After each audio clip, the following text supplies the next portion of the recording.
All right, all set? Here's Melvin. Because life isn't fair, we don't have to take injustice for granted. Every time there's a disaster, they always put the arm on the good guys. They always ask the nice folks to dig deeper. Crime should be made to pay its share of mankind's altruistic load, just like everybody else. Speaking of that, I have the housing solution. Here goes. Hookers and the homeless.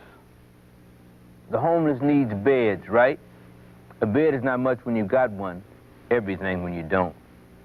There are beds, hundreds of them, little used, relatively speaking, scattered conveniently all over the city. Rooms of prostitution, cribs. Every hooker should be assigned a homeless person who gets the mattress when she's not using it. Down with the warehousing of beds. Madam should be assigned homeless families of 3 or 4, depending on the brothel size. Okay? You can't stop people from gambling, so you do a lottery. You can't stop people from, well, you know what I mean. If you can't beat them, make them join you. Just like in those science fiction movies when some extraterrestrial disaster threatens and everybody jams together. Americans, Russians, Chinese.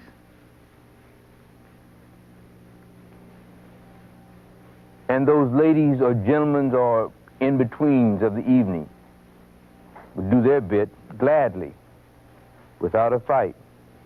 Seeing as how they all, everybody knows, have hearts of gold, right? Yeah, sure. I'm Melvin Van Peebles. Good night. What did he say? My topic for today is censorship. Well, sort of.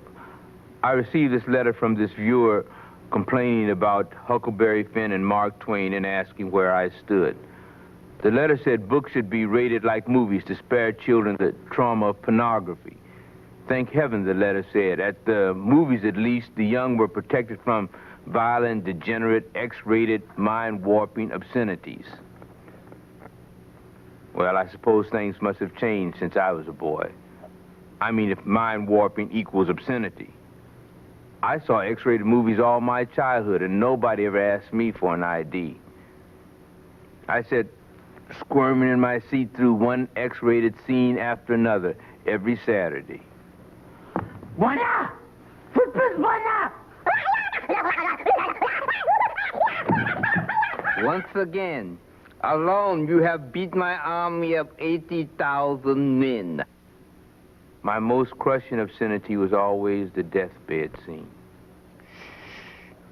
Dog, shut up now, chillin'. Little Miss Ann be up there, she be powerful sick. This gonna be the big night, the doctors say.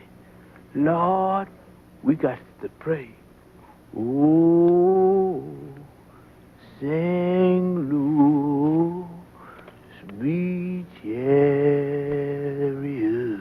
Well, like I said, I suppose it's changed. No more mind-warping obscenities for kids, right? Yeah, sure. I'm Melvin Van Peebles.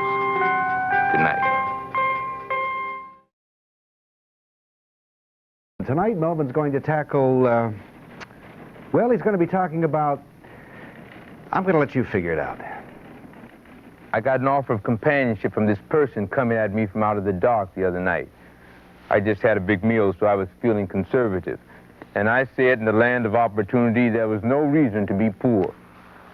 And they should get a job and not drain the economy in the name of l'amour. Aye. They said they had had a job, but they were premature, and His Holiness had taken it away. His Holiness? You mean His Honor? No. O'Connor. The Supreme Court judge? No. The writer? The priest. Archbishop O'Connor? Then it went ape on me. Church and state ain't the question, honey. It's the church and jobs, if you ask me, it said. It thought the coast was clear and had just come out of the closet too soon. Why are nuclear bombs okay, but not gays? It said His Holiness and age were the scorns of the community. All I can say is, unless you like discussing religion and politics at midnight, stay off 12th Avenue. Anyway, I gave it $1 to make my getaway. Thank God, it said. I was glad to see it got something right. Yeah, sure. I'm Melvin Van Peebles. Good night.